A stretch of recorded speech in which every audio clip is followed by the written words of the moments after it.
वासिनी मूकाम्बिके सदाशिव नंदी समेत परीक्षा मंदिर निवासा विद्यारूपिणी अद्भुत सरस्वती அந்த சரத்தை நீங்க போய் பார்க்கணும். நான் கண்ணால பார்த்துருக்கேன், அதுதான் சொல்றேன்.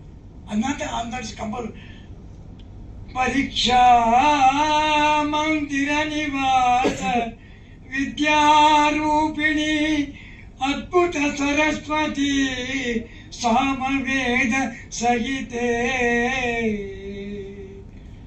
धन्वंतरी श्रीकंठ वैद्य शिरोमणि श्रीधर कर नित्यार्चित महावैभव ब्रह्मरमणि सरस्वती त्वाम् अहं शरणं प्रपद्ये अनेक हृदयवादि निवास सर्वदैव निवास श्रीधर वैद्य मंदिरं